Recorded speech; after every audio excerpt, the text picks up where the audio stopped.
Hello students, मेरा नाम चक्के साहिबा और मैं अपने यूट्यूब चैनल TNT क्लासेस में आपका स्वागत करता हूं। चलिए स्टूडेंट्स, आज हम स्टार्ट करने वाले हैं 11th क्लास की भौतिकी, जिसका चैप्टर नंबर फर्स्ट मात्रक और मापन।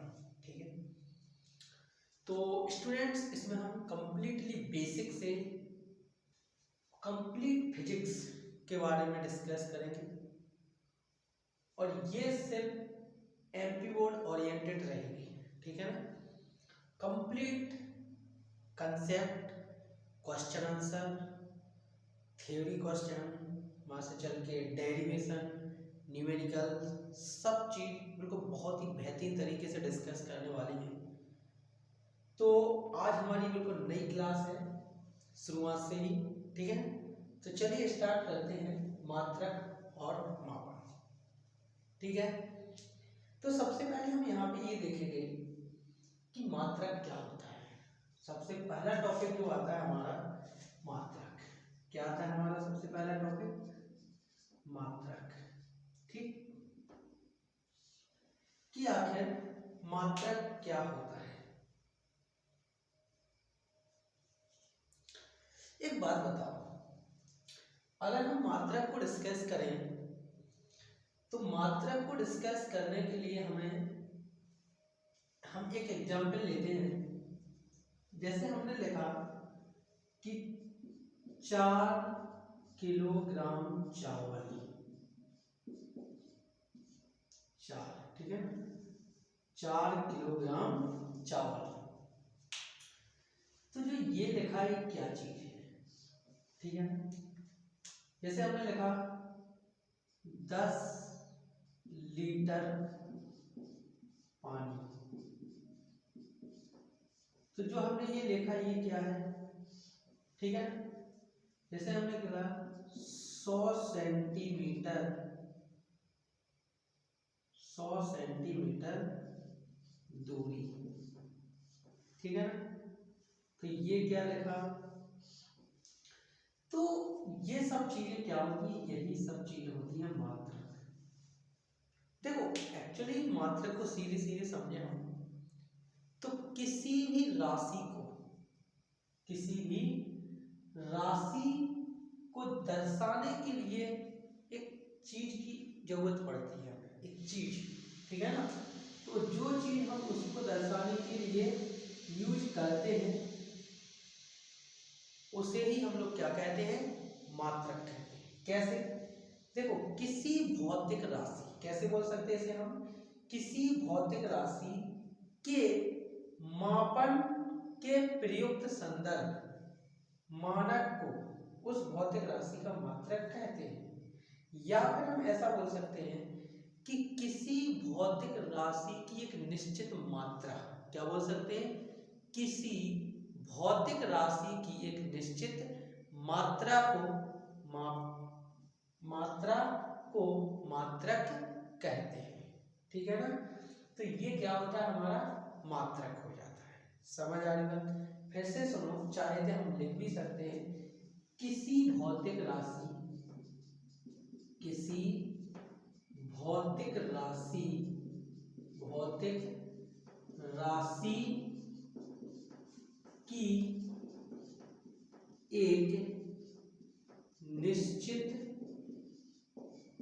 निश्चित मात्रा को मात्रक कहते हैं। मात्रक कहते हैं। समझ आ रही बात? समझ आ रही? किसी भौतिक राशि की एक निश्चित मात्रा को क्या कहते हैं हम लोग? मात्रक कहते हैं। ये बहुत आसान भाषा में है, क्योंकि एक बात हम बता दें, बिना मात्रक के अपन किसी भी राशि को प्रेजेंट कर ही नहीं सकते। क्यों नहीं कर सकते? कारण, जैसे हमने बोला 4 किलोग्राम चावल, तो जो किलोग्राम है ये एक मात्रा है। किसकी मात्रा है? चावल की मात्रा है। समझ आई ना बात? लीटर है, ये मात्रा है पानी की। ये भौतिक राशियां हैं, ये समझ आ रही बात? जैसे दूरी, ये सेंटीमीटर। ठीक है ना, तो ये सब भौतिक राशियां हैं और ये सब इनके मात्रक है, ठीक है ना।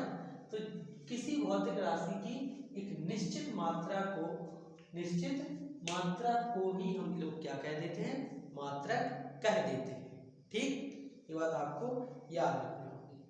अब बेसिकली देखा जाए तो मान लो कोई भौतिक राशि है, तो उसे व्यक्त करने के लिए हमें दो चीजों की आवश्यकता होती है। कितनी चीजों की? दो चीजों की आवश्यकता होती है, और वो एक होती है हमारी संख्या और दूसरी होती है हमारा मात्रक। एक होती है क्या? संख्या और एक होती है मात्रक। तो इसको हम क्या करते हैं, यहाँ पे देखो, जैसे मैं लिख रहा हूं यहाँ पर, जैसे 40 किलोग्राम चावल, बहुत सिंपल से एग्जाम्पल ले लें। 2 किलोमीटर दूरी, 4 न्यूटन बल, इस प्रकार से, ठीक है ना। देखो, किसी भी भौतिक राशि को दर्शाने के लिए हमें दो चीजों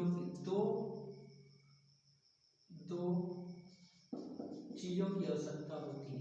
चीजों की आवश्यकता होती है।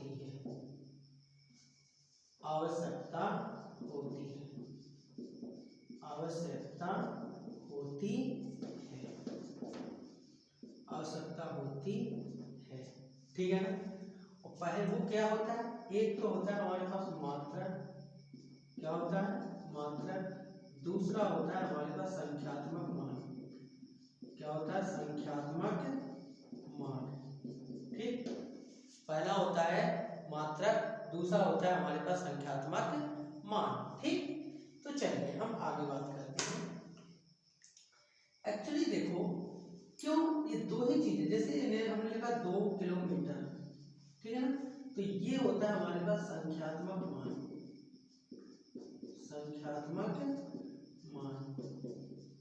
और ये होता है हमारे पास क्या? मात्रक, ठीक है ना। ये संख्यात्मक मान हो गया और ये हो गया हमारे पास मात्रक, ठीक। समझ आ रही बात? अब हम बात करते हैं बेसिकली इन चीजों के द्वारा दर्शाया क्या जाता है, समझना ध्यान से। इन चीजों के द्वारा दर्शाया जाता है किसी भी राशि, जैसे हमने लिखा किसी भी राशि को दर्शाने के लिए, वास्तव में ऐसा नहीं, किसी भी राशि के परिमाण को दर्शाने के लिए, किसी भी राशि के परिमाण, वास्तव में ये चीज है, ठीक है ना। समझ आ रही बात? तो अपन यहाँ पे लिख सकते हैं कि किसी भी राशि के परिमाण को दर्शाने के लिए दो चीजों की आवश्यकता होती है, एक होता है मात्रक, दूसरा होता है संख्यात्मक मान। समझ आ रही बात? तो सबसे पहले यही बात आती है कि परिमाण क्या होता है। समझ आ रही बात क्या आती है हमारे पास कि परिमाण क्या होता है। देखो, होता क्या है, हमने अभी ये देखा है कि मात्रक और संख्यात्मक मान, ये दोनों ही चीजें क्या दर्शाती हैं? परिमाण दर्शाती हैं, है ना।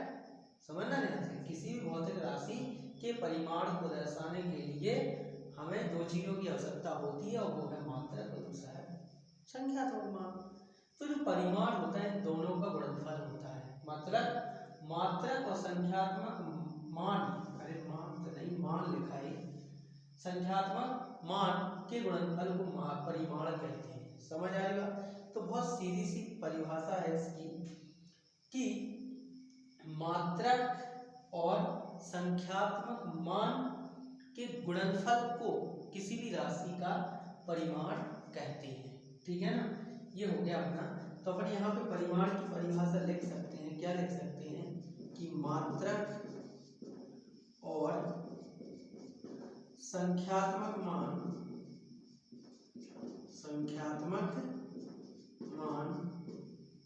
के गुणनफल को किसी भी राशि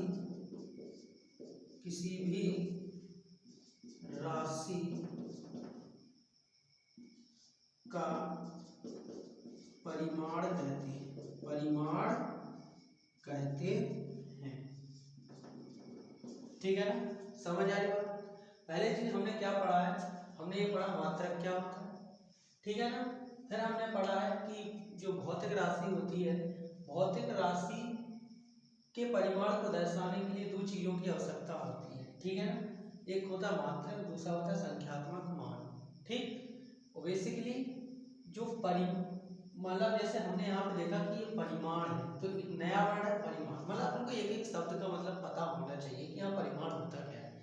जो परिमाण होता है मात्रक और संख्यात्मक मान के गुणनफल को हम लोग क्या कहते हैं, राशि का परिमाण कहते हैं। इतनी बात समझ आए, ठीक है। अब एक कंसेप्ट और आता है हमारे पास।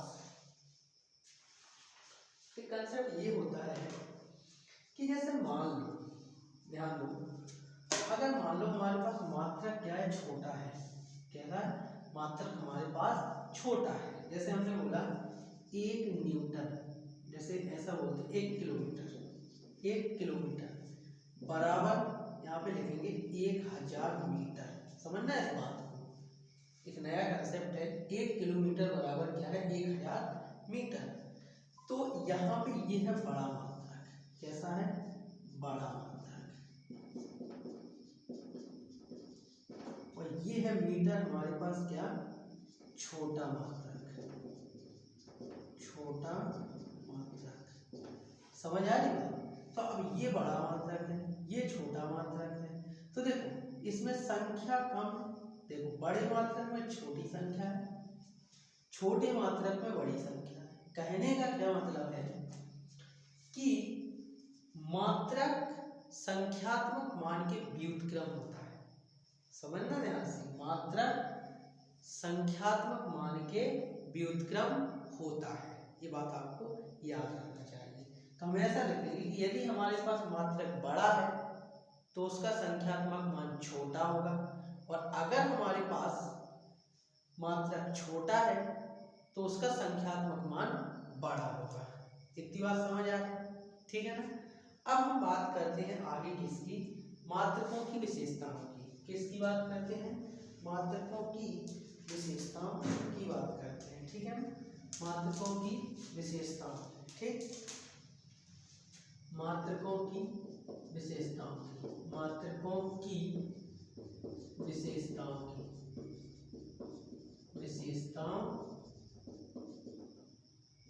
ठीक है ना। मात्रकों की विशेषताओं, मात्रकों की विशेषताएं, ठीक है ना। समझ आ रही बात। तो देखो मात्रकों की विशेषताएं क्या होती है। पहले देखो एक चीज हम बता रहे हैं आपको कि जो मात्रक होना बिल्कुल एक निश्चित होना चाहिए, जो कि हर जगह लागू हो, ठीक है ना। मतलब एक सुपरिभाषित हो। मात्रक कैसा हो, मात्रक सुपरिभाषित हो, सुपरिभाषित हो, ठीक।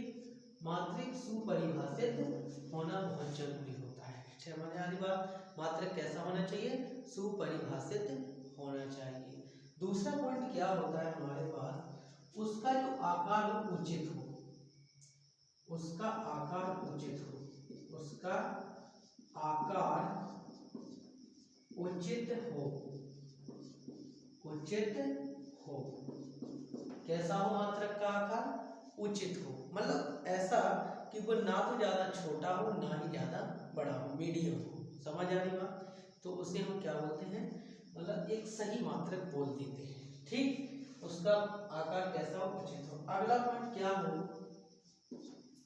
वह स्थान टू स्थान परिवर्तित ना हो। कैसा, मतलब वो समय के साथ या स्थान के साथ क्या ना हो, परिवर्तित ना हो, ठीक है ना।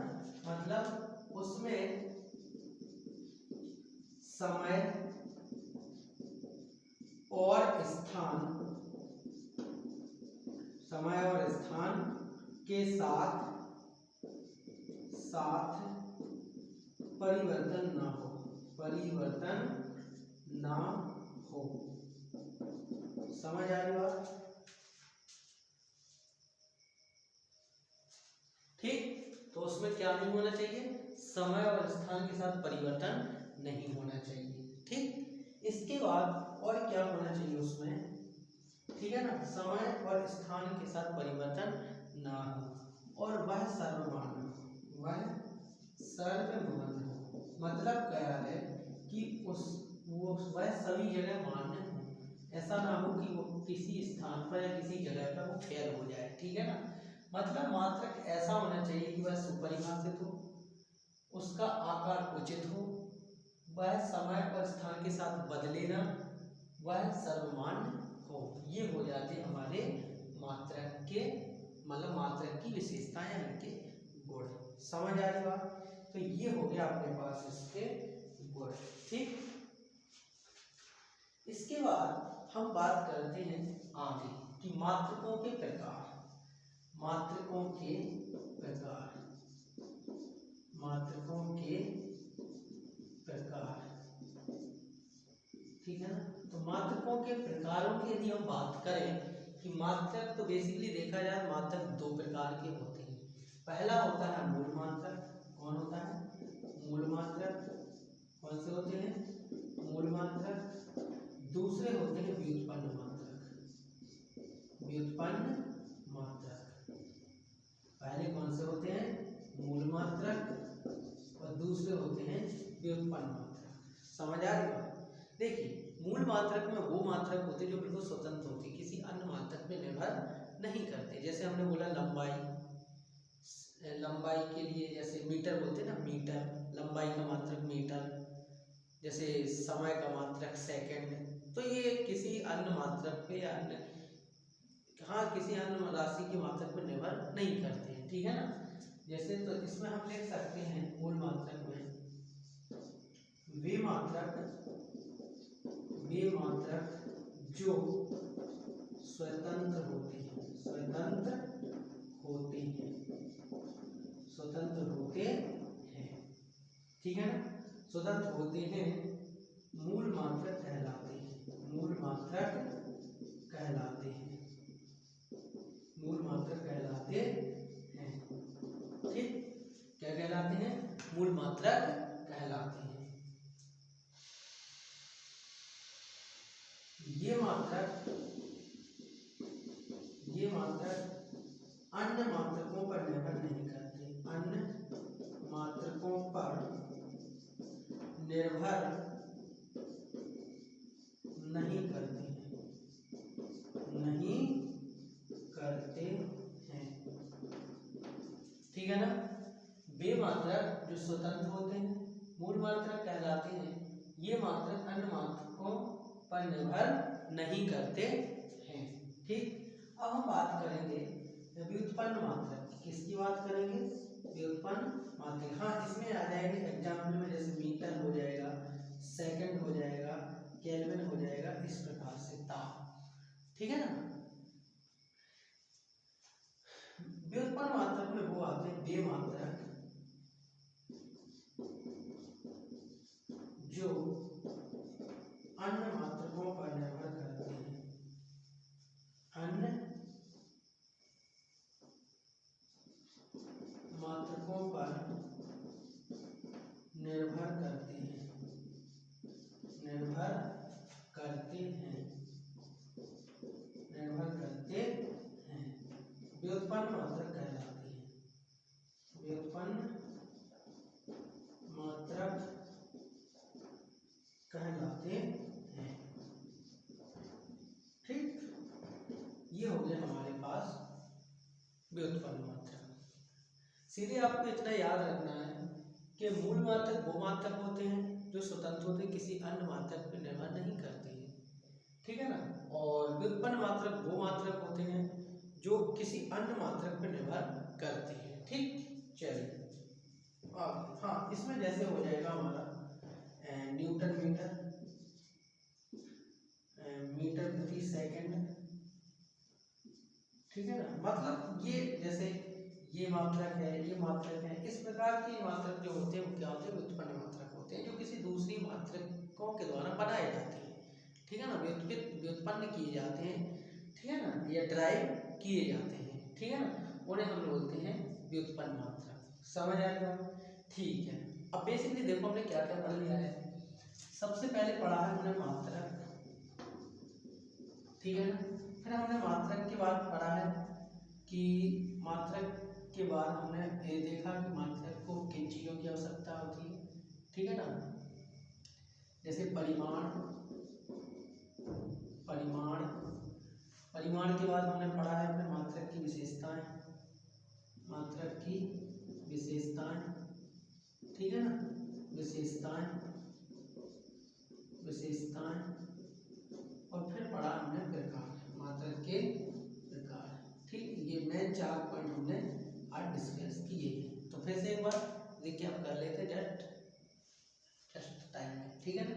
तो देखो स्टार्ट करते हैं, मात्रक किसे कहते हैं। आपको याद रखना है किसी भौतिक राशि की एक निश्चित मात्रा को मात्रक कहती है, ठीक है ना। क्यों? मात्रक के बिना कोई भी चीज किसी भी राशि को नहीं दर्शा सकते हैं, ठीक है।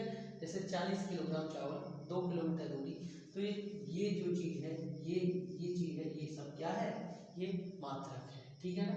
अब बात आती है कि जो किसी भी राशि का जो परिमाण होता है ना, दूसरी बात हमने क्या देखा कि परिमाण, ठीक है ना, कि किसी भी राशि का जो परिमाण होता है, परिमाण वो 2 चीजों से मिलकर बना होता है। बेसिकली देखा जाए कि 2 चीजों की आवश्यकता होती है उसे, ठीक है ना।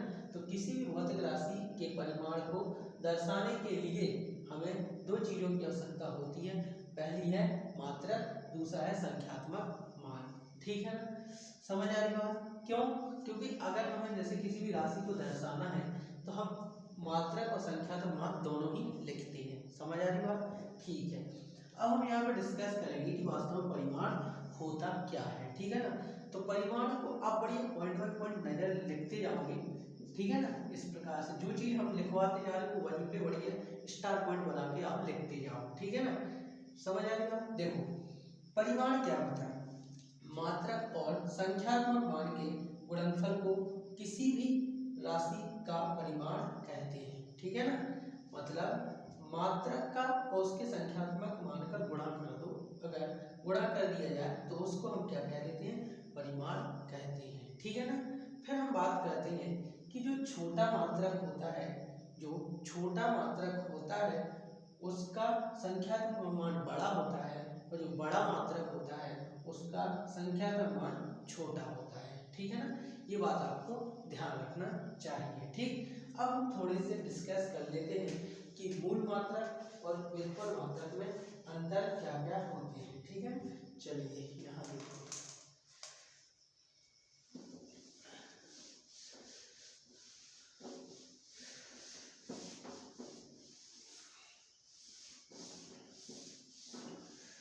देखिए हालांकि हम देखें एक तरफ लिख लेते हैं मूल मात्रक,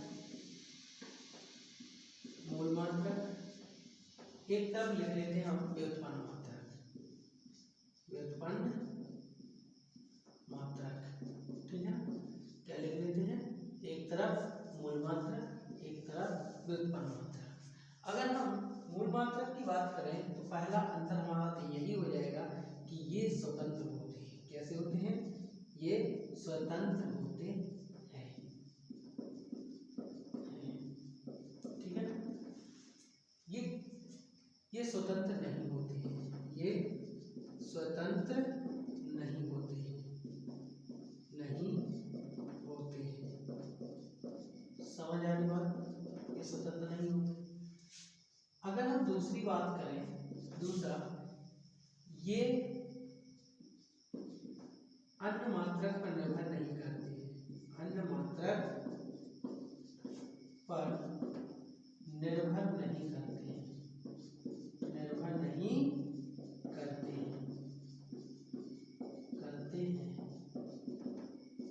ये अन्य मात्रक पर निर्भर करते हैं, ये अन्य मात्रक पर निर्भर करते हैं,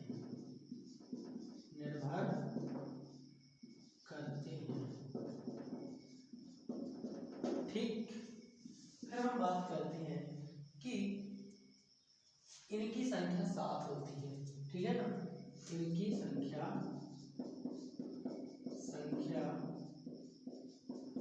7 होती है, 7 होती है, और 2 पूरक मात्रक होते हैं, और 2 पूरक मात्रक होते हैं, पूरक मात्रक होते हैं। इनकी संख्या असीमित होती है, इनकी संख्या असीमित होती है, ठीक है ना। इनकी संख्या असीमित होती है। बेसिकली देखा जाए इनके अगर उदाहरण में हम देखें तो इसमें क्या होता है, जैसे आता है मीटर, ठीक है ना, सेकंड आदि, ठीक है ना, केजी भी लिख लो, किलोग्राम, समझ आ रही बात, आदि। इसमें लिख सकते हैं अपन लोग, इसमें अपन लिख सकते हैं न्यूटन मीटर स्क्वायर, ठीक है ना। इसके बाद इसमें और लिख सकते हैं न्यूटन प्रति मीटर स्क्वायर। इस प्रकार की मात्रक अपन इसमें भी लिख सकते हैं। वो एक अलग चीज है, कौन सा मात्रक किस राशि का है वो एक अलग मैटर है, ठीक है ना। तो देखिए पहले अपन लिख सकते हैं ये स्वतंत्र होते हैं, ये स्वतंत्र नहीं होते हैं, ये अन्य मात्रक पर निर्भर नहीं करती है, अन्य मात्रक पर निर्भर करते हैं। इनकी संख्या 7 होती है और 2 पूरक मात्रक होते हैं।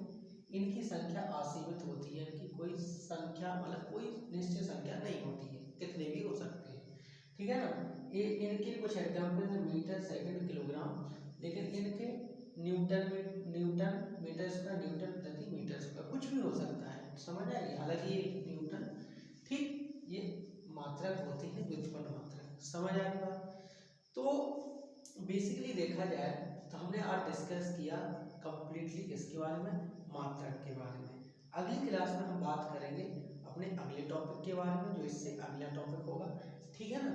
और चलिए, ये हमारा वीडियो कैसा लगा आपको, यदि अच्छा लगा हो तो लाइक भी कीजिए, और अगर आपको अच्छे से समझ आया हो तो शेयर भी कीजिए, ठीक है ना। अच्छे से समझ आया हो जिससे दूसरे स्टूडेंट्स भी लाभ उठा सकें, ठीक। तो देखिए स्टूडेंट्स, मेरे को थोड़ा सा प्रोत्साहित कीजिए शेयर और लाइक करके, ठीक, क्योंकि मैंने स्टार्ट किया है आप लोगों के भरोसे कि आप कितना अच्छा पसंद करते हो। अगर मुझे कोई कमी भी दिखती है तो उसे भी कमेंट करके बता दीजिए, ठीक है ना। ठीक है, thanks for watching this video.